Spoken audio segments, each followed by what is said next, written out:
Bonjour et bienvenue sur ma chaîne YouTube. Je suis Céline, professeure de yoga et coach en réalisation de soi. Aujourd'hui, dans cette vidéo, je vous propose d'apprivoiser Kapalabhati Pranayama étape par étape.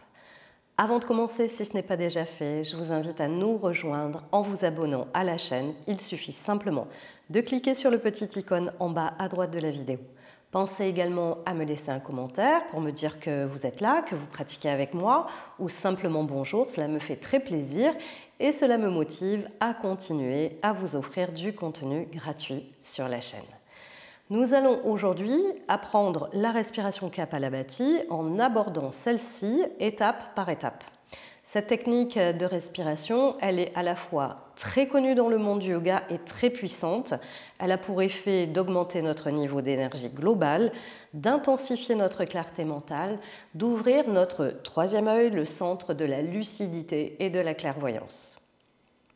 Elle demande d'être appréhendée avec patience et humilité, ce qui n'est pas toujours le cas dans les cours de yoga où la plupart du temps on l'aborde directement et sans préambule.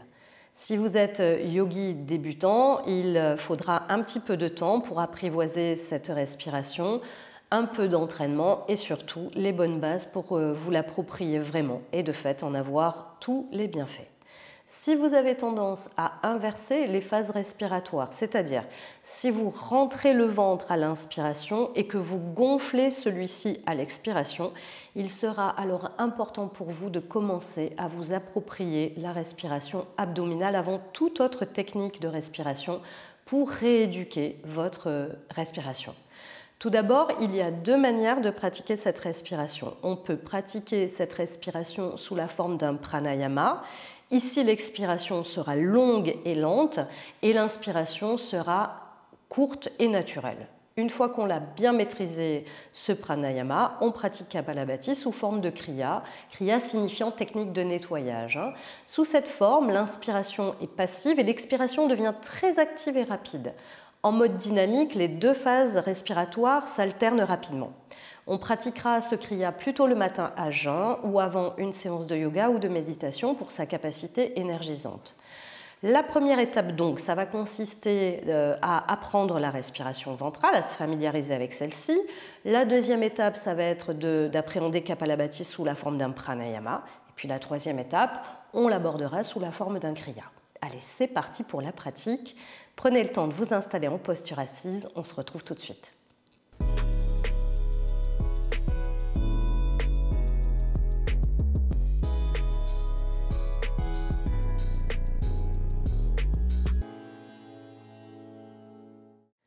Pour aborder les techniques de respiration, la posture est très importante, à savoir on va chercher vraiment à maintenir le dos dans sa verticalité.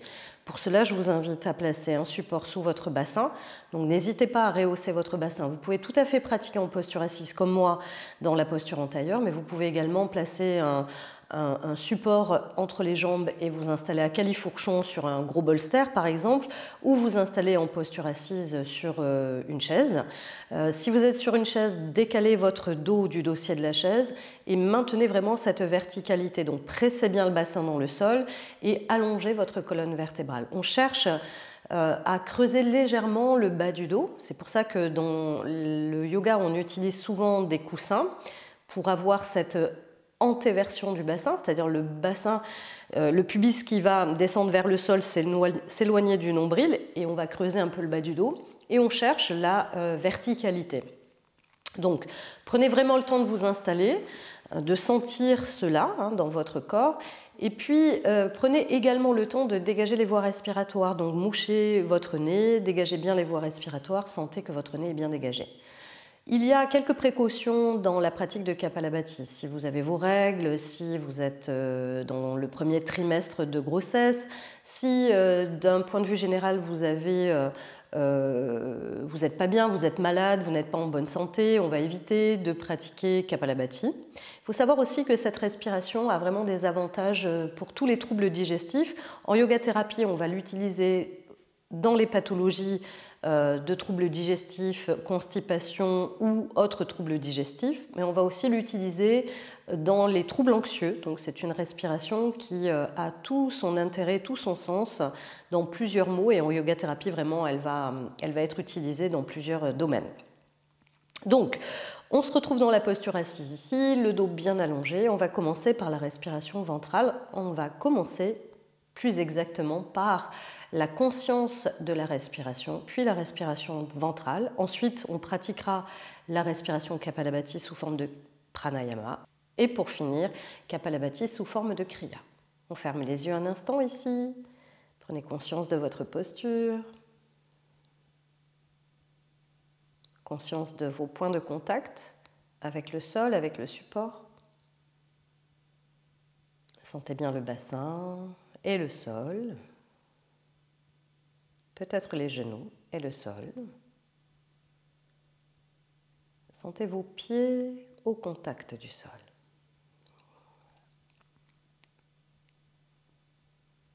Puis prenez conscience de votre respiration sans modifier celle-ci, sans changer quoi que ce soit à votre respiration. Une respiration totalement naturelle. Prenez conscience de l'air qui entre et qui sort au niveau de vos narines. La différence de température entre l'air inspiré et l'air expiré.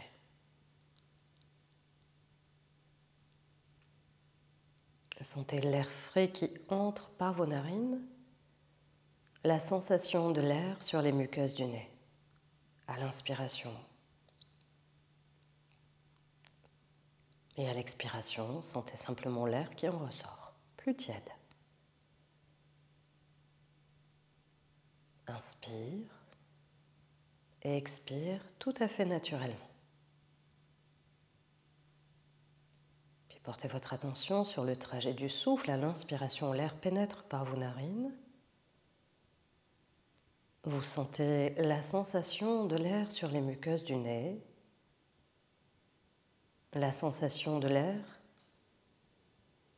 à l'arrière de la gorge, à l'inspiration et à l'expiration.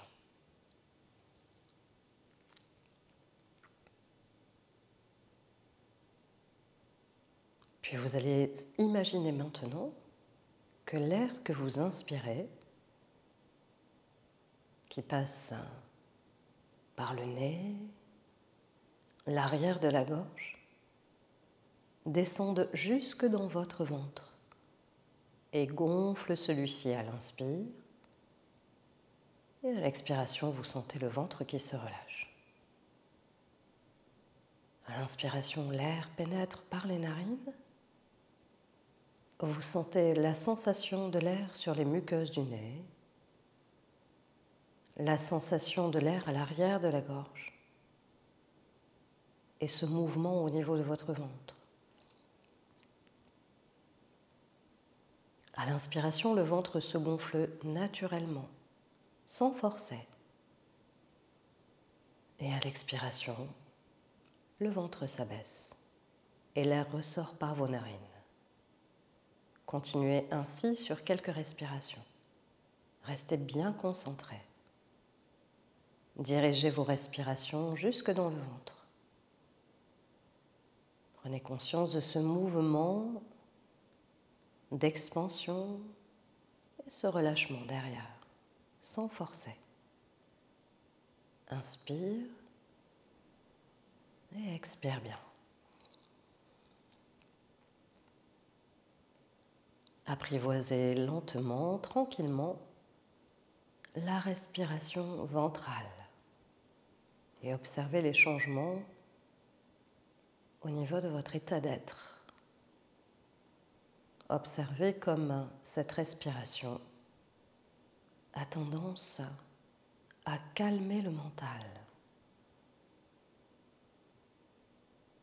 à relâcher les tensions. La respiration ventrale renforce le tonus parasympathique, le tonus parasympathique est le versant de notre système nerveux qui nous permet de récupérer de l'énergie, qui produit de la sérotonine, le liquide de frein des émotions. Continuez cette respiration avec l'intention simplement d'allonger le souffle le plus naturellement possible.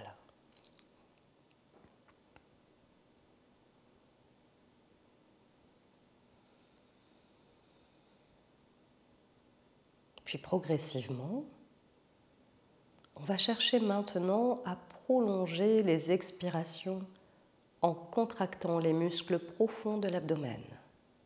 Sur chaque expiration, vous cherchez maintenant à prolonger vos expirations et vous sentez la contraction des muscles profonds du ventre, le nombril qui se rapproche de la colonne. Les inspirations restent totalement passives, le ventre se relâche et l'inspiration se fait d'elle-même.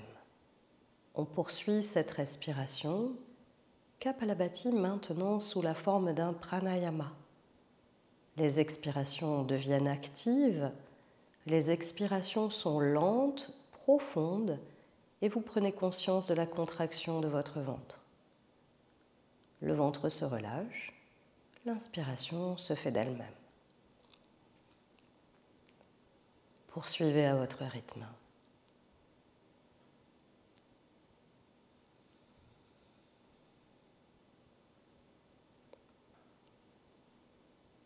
À l'inspiration, l'air pénètre par les narines.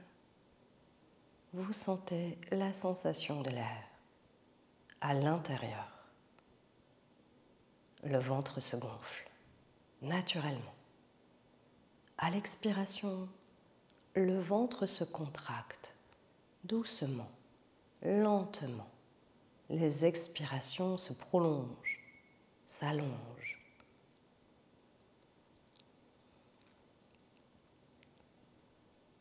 Prenez conscience de la chaleur dans votre ventre, du massage de tous les organes internes sous l'effet de cette contraction sur l'expiration.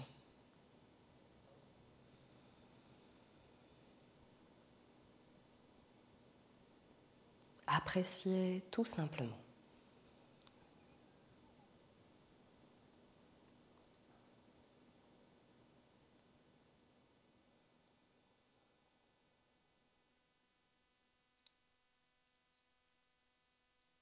On va poursuivre sur 3 respirations encore. Prenez votre temps.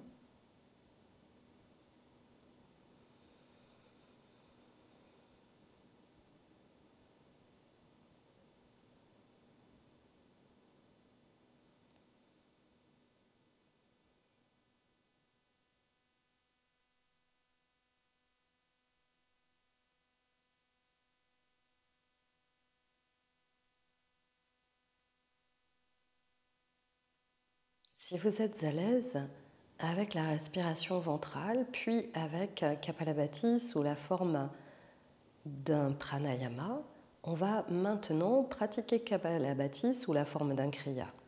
Si vous avez un petit peu de mal avec la respiration ventrale, je vous invite à continuer à apprivoiser cette respiration, à prendre tout votre temps avant de passer à l'étape 2, puis à l'étape 3. Pour pratiquer Kapalabhati sous forme de kriya, on va maintenant chercher à expirer de façon active et rapide.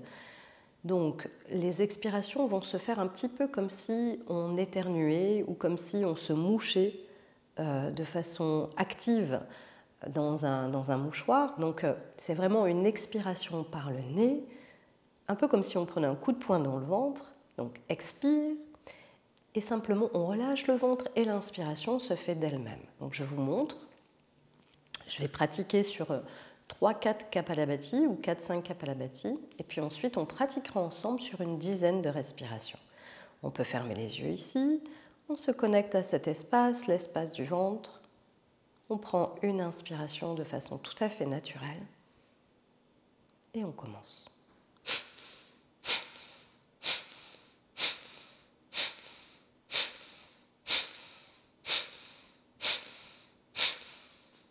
On se laisse inspirer profondément et expirer profondément.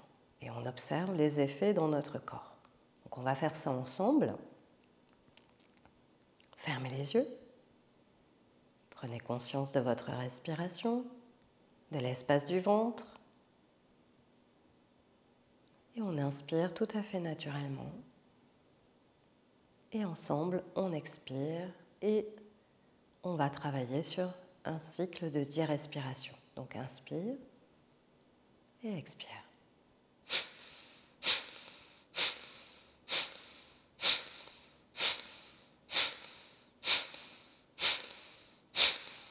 Inspirez et expirez bien. Prenez conscience des sensations dans votre corps. Comme vous pouvez l'observer sur la vidéo, ici, seul le ventre se mobilise. Les épaules ne bougent pas, le haut du corps ne bouge pas, c'est vraiment une respiration qui se fait avec le ventre, l'activation du ventre ici. On reprend un cycle de 10 respirations ensemble. Fermez les yeux. Inspirez.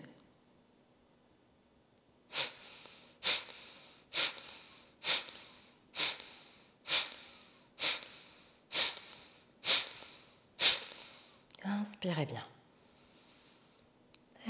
Expirez bien. Relâchez, prenez le temps ici pour observer dans votre corps les effets de votre pratique.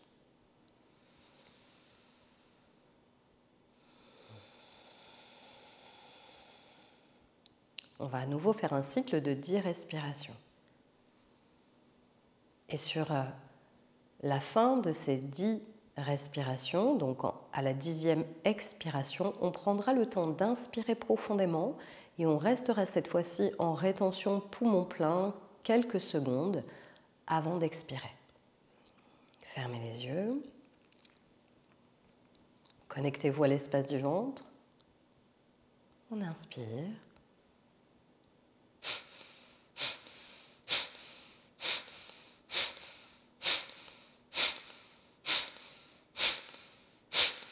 Inspirez, inspirez bien, retenez le souffle à plein, juste un instant, quelques secondes, autant que confortable.